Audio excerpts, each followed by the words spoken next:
Hello, everyone, and welcome to another episode of Selling Greenville, your favorite real estate podcast here in lovely Greenville, South Carolina. I'm your host, as always, Stan McCune, realtor right here in the Greenville area. You can find all of my contact information in the show notes if you need to reach out to me for any of your Greenville-based real estate needs. And just a reminder, as always, please like, rate, review, subscribe, download, comment, unsubscribe, resubscribe.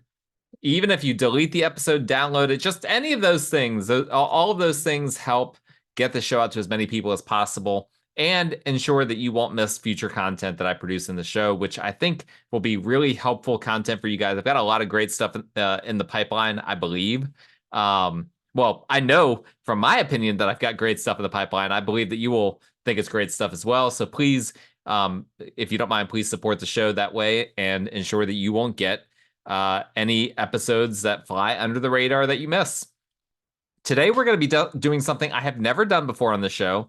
I have done individual listener questions before, but today we are doing a mailbag episode, or what some people would call Q&A, where I actually solicited questions from several of you. I got some really great questions, some that are funny, tongue-in-cheek.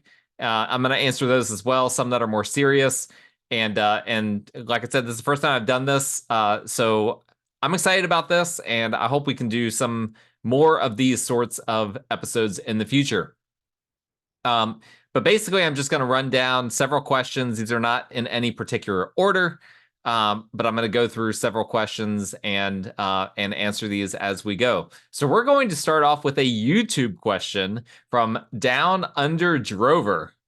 Down Under Drover asks, this is actually in response to my episode a few weeks ago, where I discussed the National Association of Realtors statistics, which indicated that the real estate market is being led by millennials and boomers.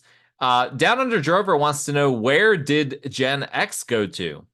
Well, Down Under Drover, that's a great question. Now, I did in that podcast address Gen X, but I will readdress it here.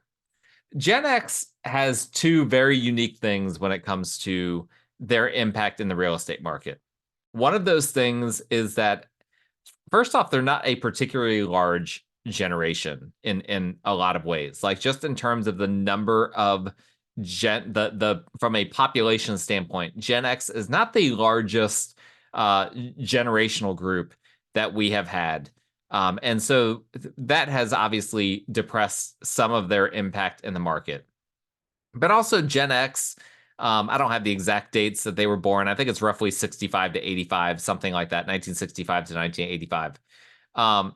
Gen X kind of came of age at a very strange time, right? They went through a recession around the year 2000, the dot-com bubble. A lot of them were in the workforce at that time. So if they were involved in a technology space, they were impacted then. And then less than a decade later, they went through the Great Recession. That really crushed them. And then here they are, after going through basically two major recessions in a decade span. And the Great Recession obviously lasted into, basically the middle of the 2010s. That just really, really crushed Gen X, right? Because that was when they would have normally been at the time of starting families, buying larger homes, things like that. And so they were really set behind in a lot of ways, unfortunately. And a lot of people like to make fun of all these different generations. I don't necessarily. I think that Gen X just got dealt a bad hand. And I'm what considered an older or an elder millennial. My generation was dealt a bad hand as well, and we complain about that a lot. But I really think that Gen X was dealt an even worse hand. The difference is that in addition to all of these things I just described, Gen X also missed all of the internet stuff, right? So unless they were in the technology space, and like I said, those that were in the technology space, a lot of them got crushed in the early 2000s. But unless they were early adopters for technology, a lot of them are not as involved economically in the technology side of our economy. And so all of these things combined, I think has just kind of caused Gen X to not have the same impact in the economy and the real estate market. And some of that is based on data, some of that is based on speculation. But from the standpoint of simply real estate, okay, I had some angry Gen X people came out for blood on my YouTube page about that podcast that I did. And I think that that's unwarranted because literally I was just looking at data. And so I would encourage you, if you're a Gen Xer and you're upset that people are saying that millennials and boomers are driving the housing market right now, you need to redirect your anger because you're basing it off of vibes, not off of data. And I don't base any of my real estate takes off of vibes unless I just tell you that, hey, this is strictly an opinion. This is strictly what I'm feeling anecdotally. But that podcast was not a vibes-based podcast. I was just looking at NAR data. And if you don't like that, I'm sorry, take that up with the NAR. Take that up with the National Association of Realtors. All right. Sheila Smith asks, how much are 3 bedrooms going for now? All right. This is a pretty easy one to answer in the Greenville market. I'm not going to answer this in the U.S. market as a whole. It's actually hard to answer in the U.S. market as a whole. But in the Greenville market, if we look at April of 2024, which is, we don't yet have the May data yet, 3-bedroom homes in Greenville as of April 2024 were selling for $285,900. That was the median for 3-bedroom homes in Greenville, $285,900. The median for all homes was $310,000. So obviously that was boosted a bit by homes larger than 3 bedrooms. But if you're looking for a 3-bedroom home, you're looking to spend about $286,000 in the Greenville market right now. Ian McCormick asks, longtime listener of the show, what are the headwinds you foresee for the Greenville market? I have a few things here.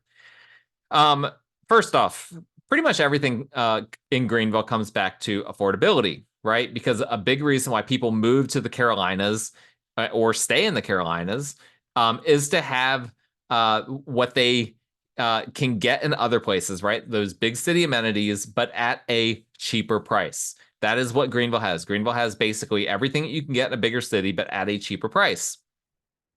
So the higher prices and the higher mortgage rates go up, the more that hurts the market here, because that is a fundamental selling point of our market, right? People don't go to New York or San Francisco because prices are so affordable in New York and San Francisco. People don't go to rural areas simply because of affordability. They go to rural areas because they want to be out in the country, generally speaking. But Greenville, people come to Greenville in large part because of affordability. That is a huge selling point. And already I'm hearing from people relocating here from more expensive areas that they're surprised that Greenville isn't as cheap as they thought. And there's a lot of reasons for this. And all of these contribute to the headwinds. One I talk about a lot is NIMBYism, right? People that say that they're okay with residential development, they just don't want it in their backyard. NIMBY spells not in my backyard. Listen, if we don't build, then housing just becomes more unaffordable. That's the reality of the situation. Here's the hypocrisy of those that are NIMBYs that want to stop residential development in their area, is that they're not trying to stop commercial development. Commercial development brings more people from the workforce, right? Commercial development, offices, retail, restaurants, things of that nature, that creates people that creates jobs in an area. Well, those people working those jobs need a place to live. And if they don't have it, again, that increases the cost of living in the area. And that just causes more affordability issues. Additionally, another factor here is investors. The past few years, because of mortgage rates being where they are, haven't been able to afford to purchase rentals. And long term, this will result in the cost of rent going up. We haven't seen that yet because we've had enough apartments being built that the cost of rent hasn't been impacted by the unaffordability of rental properties. But for those not wanting to live in an apartment, you're going to see most likely in the very near future rent for single family homes being a lot less affordable. Another headwind. In addition, and again, these are all tied back into affordability, property tax increases, both as a result of inflation and as a result of government increases. So we already have a mechanism whereby the county and the state are able to increase taxes simply by reassessing, which they do after a sale. and which they do, I believe, every 5 years if there isn't a sale. But they're pretty conservative on reassessing every 5 years. Really, the big assessments happen after a home is sold. They reassess it and change the value of the property, which then causes it to become more expensive property taxes. But also, we've had millage increases in recent years, and this is gaining more and more traction. And so as property taxes increase, that obviously hurts affordability as well. And listen, there's a lot of discussions being made right now about how do we bring in more revenue in order to take care of infrastructure issues in Greenville, which I'm about to get to in a second here. And property taxes seeing increases, I could 100% see that continuing on both fronts. Obviously, as they keep reassessing, there's going to be more just organic increases that way. But I could totally see them trying to increase those millage rates even further in order to see greater property taxes increases across the board. Another one, homeowners insurance increases. This is all over the country. The Carolinas so far has been pretty, relatively speaking, immune to this in comparison to the states around us. But I think it's only a matter of time before we start to see some really shocking homeowners insurance increases. All it takes is one more big hurricane to come through our state, and it's going to happen. And so that's something that I really am on the lookout for and am really concerned. Okay, what's going to happen with homeowners insurance? What are we going to see on that front?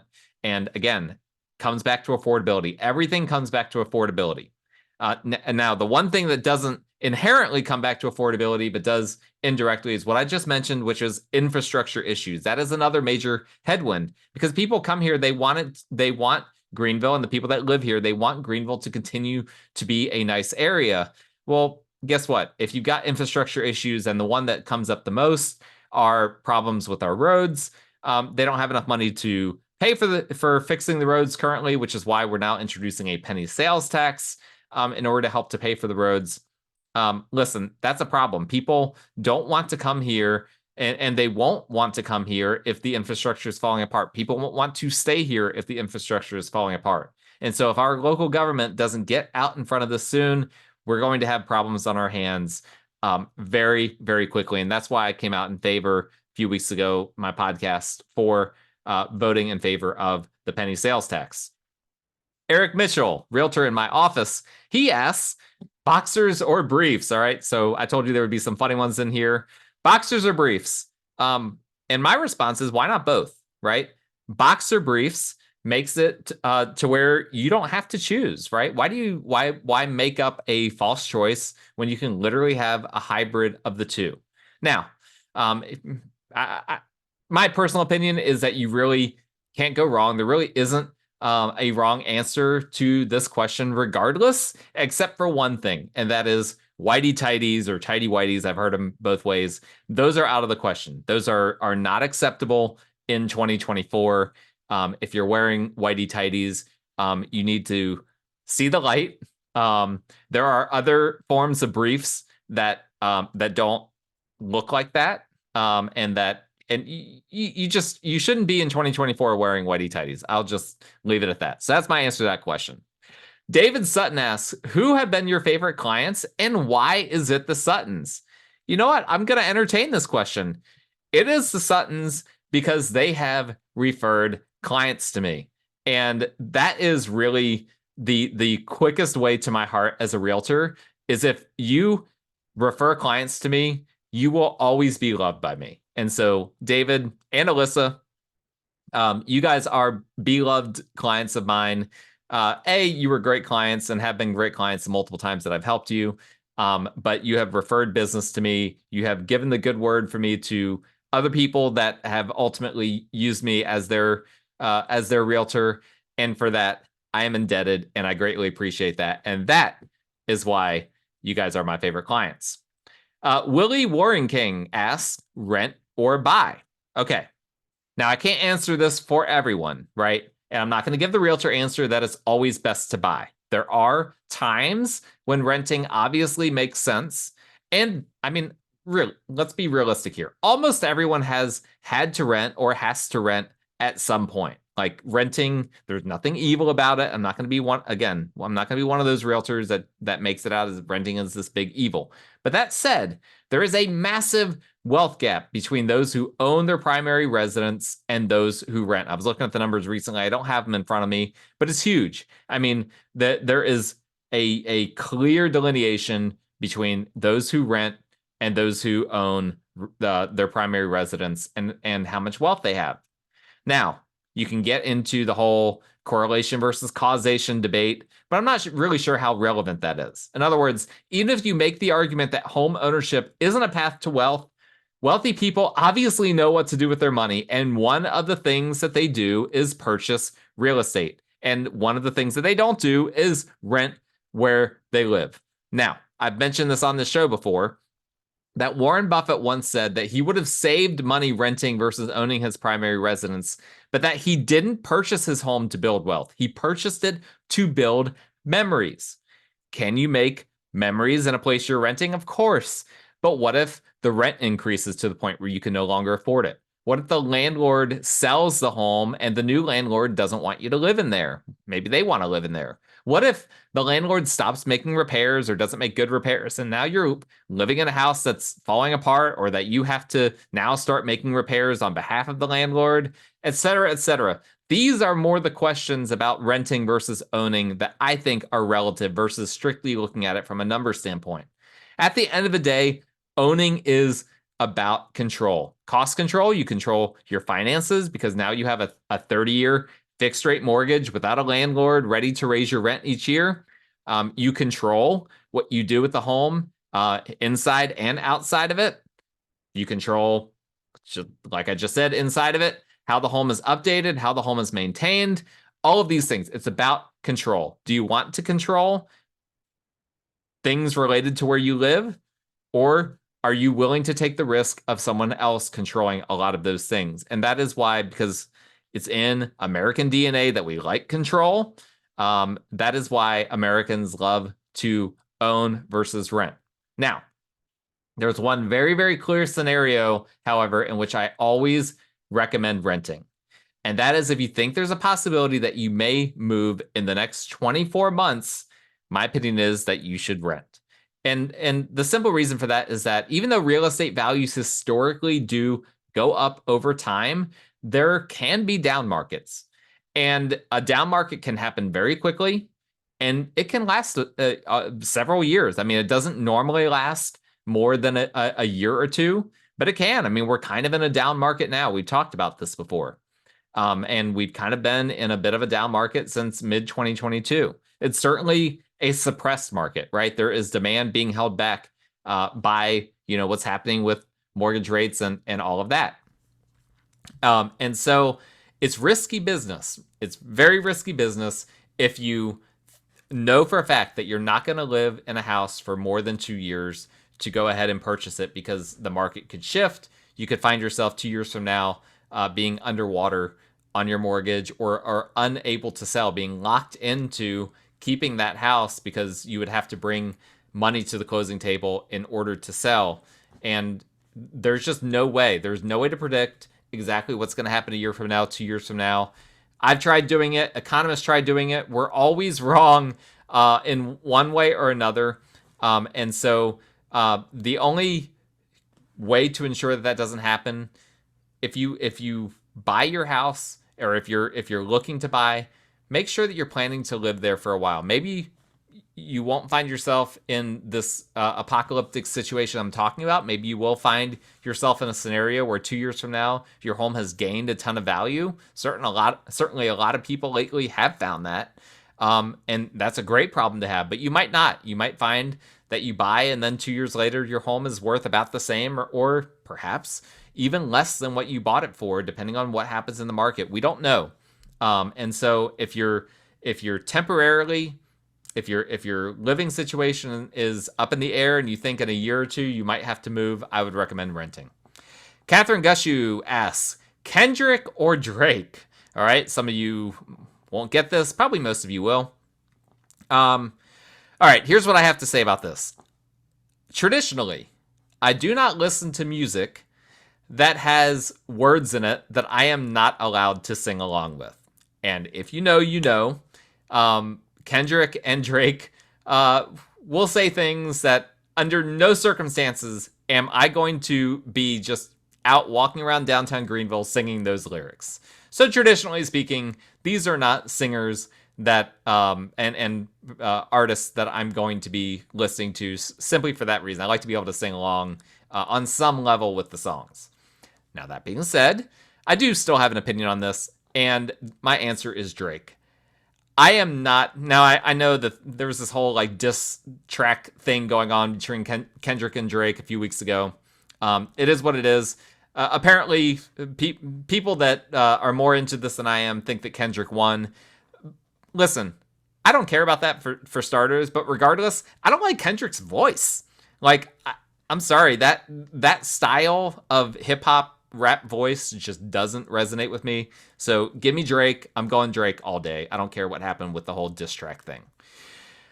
Caitlin Marcel asks, what are the differentiators between the South Carolina upstate market versus the rest of the U.S. real estate market year to date? Very surgically precise question there. All right. Few things here. Not going to get too in the weeds. We talk about market stats a lot here. So one, South Carolina is one of 8 states to see 60% or greater appreciation in the past 4 years. Some other states that initially saw big appreciation, like Texas, have cooled down in the past 2 years. I've got a little chart here. Actually, I should have pulled this up earlier. Give me 1 second. All right, here we go. If you're watching on YouTube, you will be able to see this. And my disclaimer, as I've said a few times recently, that now YouTube has an audio version for the podcasts. If you find my channel, Selling Greenville Pod, you've just got to do a little bit of extra work to find the video. All right, so here we go. I'm showing up a graphic. There are 8 states that the past 4 years, so between this graph specifically between March 2020 and March 2024, there are 8 states that have seen 60% or greater appreciation during that period of time. South Carolina is one of the 8 states. I find that very interesting. The lowest state on here, in case you're wondering, in case you're listening, not watching, Louisiana, 22%. There aren't any states that have had a decrease in real estate or a depreciating market the past 4 years. But South Carolina is sitting right at 60%. The highest one on here, interestingly, is Maine at 68%. So I find that to be quite interesting. Here's another one for you, Caitlin. I would say inventory is pretty close to pre-pandemic levels here in the upstate market. Now, most of the country, believe it or not, is actually still well below pre-pandemic levels of inventory. Although I need to caveat that with most major areas are well above pre-pandemic. So here's what we're experiencing. Most major metro areas are seeing inventory soaring, like San Francisco, for instance, like New York City, seeing some major increases in inventory from what I've seen in some data points. And sometimes it's based on specific counties or specific boroughs or what have you. But generally speaking, that's a good rule of thumb. But countrywide, most of the country is not in those major metro areas, and countrywide is still seeing a lot of inventory numbers that are still below pandemic levels. So I'm going to share another little graph here. Here we can see the weekly available inventory, and you can see if you're watching this video that 2024 is still well below what 2017 through 2019 was. So that is something on a meta level in the US that we're seeing. But contrast that, if you're listening to this, listen to last week's episode where I talked about the market stats. Inventory in Greenville is really, really close to what it was pre-pandemic. So we're either at or really close to what we saw inventory-wise pre-pandemic, which is a difference than the rest of the country. Here's another one for you.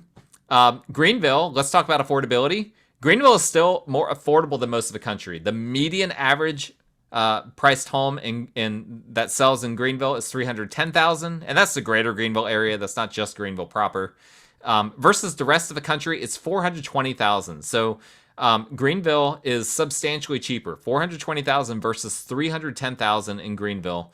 That is the difference in the cost of the median priced home in the U.S. versus our market here. That's a substantial difference. I mean, that's basically a 30% increase. So that's a major thing to consider. And then one more thing for you, Caitlin. A larger percentage of construction than normal is devoted towards rental properties here in the Greenville area. This is something a lot of people don't realize. There's a lot of angst about construction and development in Greenville right now. But guess what? A lot of the construction, people tend to get upset mostly at all of the housing communities being built to sell to people. But we have a ton of housing being built simply to rent. And that's not necessarily a bad thing. I've had a lot of talks about this on the show, how I am a YIMBY. Yes, in my backyard, I want to see more development in Greenville. Smart development, not just all development. But building property to rent helps the market as a whole. It helps bring affordability into the market as a whole. So it is still a good thing. So I'm not saying that this is a bad thing. I'm just simply pointing out Greenville is one of the top 20, and I've got another graph on here if you're watching on YouTube. Greenville is one of the top 20 metro area housing markets with the most build-to-rent home completions as of 2023. So it's on this list. The list is Phoenix is number 1, then Dallas, Atlanta, Austin, Charlotte, Detroit, Kansas City, Columbus, San Antonio, Nashville, Jacksonville, and then Greenville. And then after Greenville is Las Vegas, Pensacola, Houston, Orlando, Akron, Indianapolis, Salt Lake, and Riverside, California. So that's a very interesting list to me because there's some major metro areas on this list. And Greenville makes the middle of the pack and is over areas like Orlando and Houston. So we have a lot of build-to-rent completions happening in the Greenville market right now in contrast to other parts of the country. All right, Nick. I'm sorry, Nick. I always butcher your name. Catanero, I believe, is how I'm supposed to pronounce your name. Longtime listener of the show, so I apologize. I need to figure out, next time we talk, I'm going to ask you how to pronounce your name. Nick Catanero, he asks, home inspection and proactively address the unknown before listing a home, or take a chance and let the buyer inspect, provide repair requests, and address what they ask for, or a combination of both. Okay. If you're selling a home, do you have it inspected and have things addressed prior to listing it, or do you wait until the buyer has their own inspections and comes along and then makes their own requests? Here's generally speaking the way I approach this. I generally don't think a seller needs to perform inspections on their home. There's a few reasons for this. One is that a buyer might not do inspections to begin with. I run into this all the time. Not every buyer does normal inspections. And so you might actually be going above and beyond what even your buyer would be asking you to do. Additionally, your inspector might be a better inspector than what the buyer has. And here's what happens. Once you have your home inspected, now you know a bunch of material facts about that home. Now you have to disclose those facts. Legally, you have to disclose the things that are wrong with your home if you haven't addressed those things. And so generally speaking, I say, why do the buyer's work for them? The buyer is still going to have it inspected. If I'm representing a buyer and a seller provides an inspection report, I'm still going to recommend to the buyer that they have their own independent inspection done, because things could have changed since that inspection was done by the seller. Who knows? They might not have done the repairs correctly. There's a whole lot of things involved with that. So I say, let the buyer do all that themselves. Now, there are some exceptions, right? Let's say that it's a house that is a luxury home, and we need to get out in front of things because people are going to nitpick the home when they go through. Okay, that could be a good a good instance in which you want to go ahead and have a home inspection. Let's say that you already know that there's a bunch of stuff wrong, but you're not exactly sure what those things are. That's a good example to go ahead and have an inspection done. Let's just go ahead. We're going to have to disclose things anyway. So let's just go ahead and do this the right way the first time. The other thing that I'll say is if you know of a very specific thing, have that very specific thing inspected. So for instance, I flipped a house recently where a neighbor told me that they had septic tank issues. And so I had my septic inspector come out and look at it. Sure enough, there was something wrong with it. It wasn't a hard fix. He went out, he fixed it, and that was that. I didn't have to have a full-blown inspection done. It was just an inspection on that specific thing, and that was that. We addressed it, and that's something that I was able to include for the buyer to put their peace of mind. All right. Charlie Johnson asks, now this is the most niche question I got out of all of this, and it's not real estate related, so I apologize, but I'm still going to answer because I love the question. He asks for a ranking of Stonemaier games. Okay, for those that don't know me well, I'm a big board gamer, and one of my favorite board game creators is called Stonemaier Games. They do just a fantastic job of creating board games, they've created some of my favorite games. So he wants me to rank Stonemaier games. I need to caveat there's several that I've never played before. I've never played Red Rising, Pendulum, Libertalia, Charterstone, Smitten, Between Two Castles, or Between Two Cities. I don't think. I don't remember ever having played those. I may have played one of them one time, but it wasn't noteworthy to me. So with that in mind, I'm going to go through the other ones that I have played, and I'm going to rank them starting at the bottom with my least favorite. And my least favorite of the ones that I played is Rolling Realms. I'm not here to make fun of Rolling Realms. Is a cool little game idea that he came up with, that Jamie Stegmaier came up with during the pandemic, and it's just not my thing. I'm just not a big fan of it. My second from the bottom game is Tapestry. Tapestry, overly. I felt like it was a little bit of an indulgent game.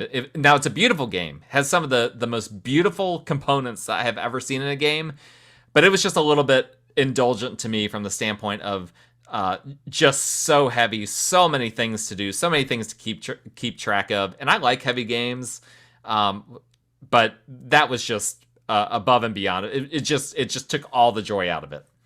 Next on the list for me, Expeditions, which is the sequel to Scythe. Expeditions, I like the game. I don't love it. It's a lot of reading, and I do feel like that there are one or two cards in the game that if you get those cards, you have a huge advantage. I feel like that is a bit of a flaw to the game.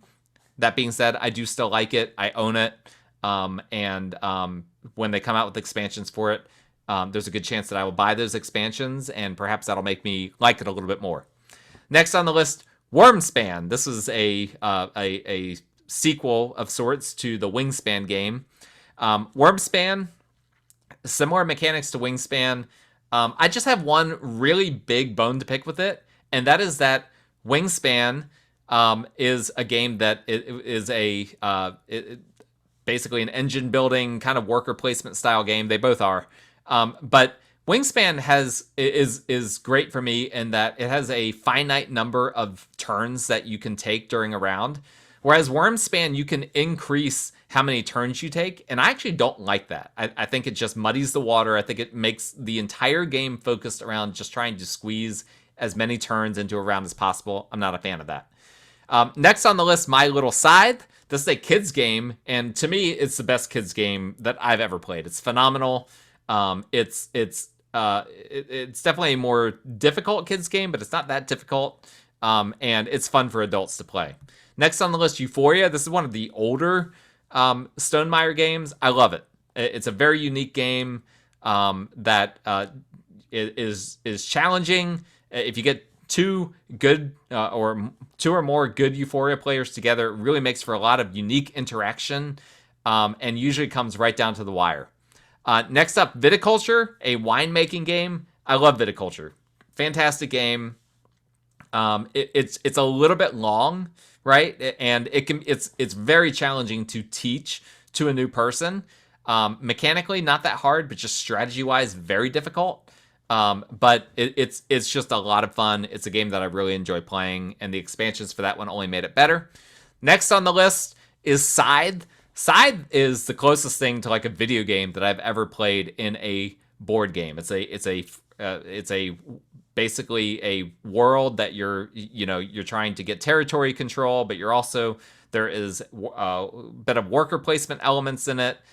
Just a whole lot of different elements to the game of Scythe. It was one of the first heavy games that I ever played. I still love it. It has a campaign mode. I mean, there's so much that game has to offer. Tons of expansions. Really phenomenal game. Next up, I've already referenced Wingspan. From the moment I played Wingspan, I loved it. Wingspan is really unique in that you have an individual board, and you're it's a kind of a deck building game, but not in the traditional sense. You're gaining cards, and then you're placing them on your board, and then in the process of doing that, you're actually upgrading your board, and that then makes your turns more powerful in the future. I love that. And then last but not least, my favorite out of all the Stonemaier games is Apiary. To me, Apiary, it's a game based on the concept that bees have evolved to the point where they're now colonizing space. Crazy theme, but I really like that it is a worker placement game where all spaces are available. It has a bumping mechanism that Euphoria also has. But Apiary is one of the few games that every single turn you have something really great that you can do if you want.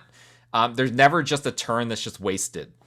Maybe the last turn, if you've not set yourself up well, might be a wasted turn. But there's always something to do. It's always good. There's nothing that can hurt you. You're only ever benefited by anything that you can do or that happens to you in the game.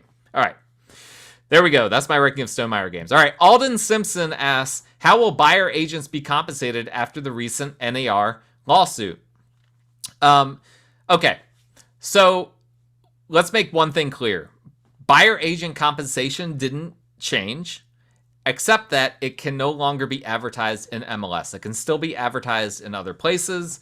And long story short, here's what I think. I think that probably about 10 to 15% of new listings are, after these changes go into effect in August, are going to have much less commissions being offered, maybe no commissions being offered to a buyer's agent. But guess what? Buyer's agents are still going to ask for those commissions.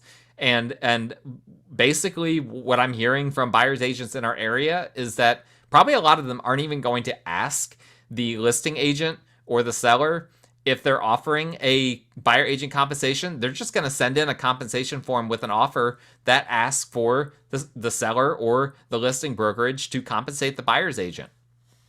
Now I'm can't really discuss how much, actual percent numbers or anything like that.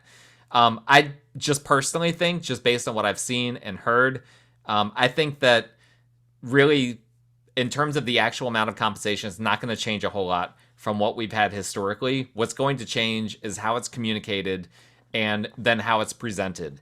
And so we already have a compensation form that we've had in the Greenville market for a very long time. It's only been used traditionally for sale by owner properties or properties where people from a different area that aren't a part of our MLS are using, or if I'm working, doing a deal in an area where I'm not a part of the MLS. So like, for instance, Western Upstate, I'm not a part of Western Upstate MLS. So if I show a house out there, I need to have a compensation agreement signed by the listing brokerage in order for me to be compensated out there. Things of that nature. That form is now just going to expand in terms of how it's used. It's going to be used for probably just about every transaction. I think that that's a very real possibility moving forward, but we'll have to see. Amy Parsons asks, you mentioned in a recent podcast about some cautions for candidates from a specific caucus. How can I find out what caucus, say a county councilor member or a state house or state senator supports? I find it easier to get that information on a national level. Here's what I would recommend. These caucuses are really, they're kind of similar to like the Tea Party. It's not really, the Tea Party wasn't really a party. The Freedom Caucus isn't really a caucus. These are just words that are being used to basically differentiate some candidates from others. Um, Here's what I'd recommend. Go to their website, go find them on social media, and see what they say. If they say that they associate with a certain group, take them for their word. If they don't specifically identify a specific group, then you can kind of reverse engineer based on the things that the platform that they're running on, whether they might be with of the mindset that they are kind of a lone ranger or not, because that's really my main concern with these subgroups within these very niche groups that are running for office, is that they see themselves as like a lone ranger, that they want to come in and shake things up, and here we go, we're gonna get 20 or 30 of us together and we're gonna shake things up. It's just not going to happen. 20 or 30 is not enough to shake things up in the State House. And so look at all of those things, see what they say about themselves, see who they identify with, and you'll be able to find out a lot by just looking them up online and looking at what they're saying on social media. Richard Cox, broker, not my broker, but a broker with C. Joyner at the Augusta Road office. He asks, is a hot dog a sandwich? And I don't see how you can argue that it's not a sandwich, right? Like, is the fact, are you going to make the argument that the Frankfurter that you use for the meat, that's not real meat? Or that, a brat, that's not real meat? There's a lot of meat that we put on a sandwich that isn't real meat. I mean, like, what's pastrami? Like, what's corned beef? Things like that are like really popular in the Northeast. That maybe aren't as popular down here. I mean, what about even like gyro meat? We're combining like beef and lamb together. Like, that's not real meat. So we're going to specifically identify hot dogs and say, okay, that's not real meat. It's shaped weird. I'm not going to consider that a sandwich. No, it's meat and toppings between bread. That's a sandwich. And I don't care if you hate me for saying that. That is my take on this. Now, Richard followed that up with a more serious question, which is our final question of today, and that's, what's the number one reason why now is the most important time to have realtor representation? I'm ending with this one because some of you might want to bow out. They don't want to hear me tooting realtors' horns, and that's totally fine. But here's what I'm going to say, why it's important to have realtor representation right now. As the market has shifted in recent years, it's become more difficult for both buyers and sellers. Okay, it's not shifted one way or the other. It's become more difficult all around in real estate. Buyers are facing the most unaffordable market in history. Sellers are facing the most extreme shift in rates and inventory in recent history, and the result is that a lot of the old norms are gone. So if you bought or sold a house 10 years ago, the market is dramatically different now. If you bought or sold a house 5 years ago, the market is even more dramatically different now. And if you bought or sold a house 2 years ago, you'd be shocked. The market is dramatically different now than it was even 2 years ago. And when I say market, I don't just mean, whether it's a buyer's or a seller's market. I'm saying the entire process of buying and selling real estate on the retail market is different. And when I talk to the vast majority of people, not everyone, right? Not, seasoned investors or people like that, but the vast majority of just normal people who, are going to buy or sell 4 to 5 homes in their lifetime, and who are trying to go at real estate without an agent. It comes out pretty quickly. These people trying to do it all on their own without a professional don't know how much things have changed since the last time they bought or sold real estate. They'll start talking about how when they bought their home last time, they were able to get a USDA loan, but they don't realize that their area no longer qualifies for USDA loans because things have changed. They'll talk about how, when they bought, the seller had to fix something that now a seller is no longer required to fix. They don't know what radon is. They think their closing attorney actually represents them like a defense attorney does, without realizing that closing attorneys are representatives of the entire real estate transaction, and they aren't going to defend you or litigate on your behalf if you run into a problem with the other party. They don't know what to do if they get a low appraisal. They don't know whether or not a home needs to be brought up to code to sell. There's just a lot of things like this. If I ever talk to someone that's not represented by a realtor, very quickly things come out that's like, okay, yeah, you don't know this, you don't know that, et cetera, et cetera. And I'll mention this one as well. This is one I run into a lot, is not understanding how home values work. I had one person that wasn't represented by a realtor who looked at all the homes in their area, looked at what they sold for when they were built, and then looked at what they had sold for the past year. And then they took the percent increase from when the home was sold when it was first built, and then what it sold for most recently. And then they took that percent increase and then applied that to their own home to reverse engineer what their own home was worth. That's not how you determine a home value at all. But these are the types of things that you run into with people that are not professional real estate people. They're not real estate professionals. Now, I'm not trying to make fun of those people. I'm not trying to make fun of the general populace and their lack of knowledge about real estate. Not at all. But it is insulting when someone who has done like something 3 to 4 times in their life think that they know as much about that thing as a person that's done it hundreds of times in their life. I could give instance after instance where I used a negotiation strategy that got a seller money that they wouldn't have been able to get on their own, even after my commission. I could give instance after instance of buyers who got a house that they wouldn't have gotten without an extremely creative offer structure that they hadn't and wouldn't have thought of themselves, or perhaps I was even able to help them to buy a house for lower than they would have been able to because I used a unique negotiation strategy. It's just a whole lot of things like that. And again, I hate to toot my own horn, but this, I'm just being honest with you guys. This is the reality of the situation. And people that think that they know more than a real estate professional, to me, it's not quite this extreme, but it's kind of like when a person has a medical need and instead of going to a doctor, they try to self-diagnose and self-treat themselves because they don't like doctors or they think that doctors charge too much. Are you really willing to risk your health like that? And some of you are like, yes, I am willing to do that. Well, I am not. I am not that type. I trust professionals. Now, you've got to ask the right questions with doctors. You've got to ask the right questions with realtors as well.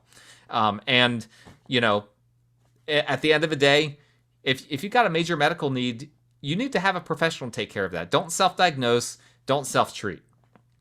Similar with real estate. Are you willing to get less money selling your home and have it take longer, which stats clearly show is what happens in for sale by owner situations? Are you willing to take that risk? Or do you think that you'll be the exception to the rule? Are you willing to miss out on your dream home because even though maybe you're a skilled negotiator, maybe you're in sales, you don't know how to negotiate real estate? I can't tell you how many times I've had people that are salespeople who tell me how they think I should negotiate, and they clearly don't know what they're doing because negotiating real estate is different, right? It's a very personal transaction. You don't negotiate the same with something really personal that you do with something that's really impersonal. And so these are the types of things that people don't consider when they try to go at it on their own. So I think, to answer your question, Richard, I think the biggest reason is that we're in an ever-changing market. We're about to have realtor compensation related things changing. And people that aren't professionals in this marketplace simply aren't aware of that. They don't have their ear to the ground. They don't know all that's going on, and they're at risk of getting hosed in a real estate transaction if they go it on their own. So thank you guys for the great questions. If you enjoyed this episode, let me know, because if you did, I would like to do more of these in the future. I'm not going to do them every month, but maybe once a quarter or something like that.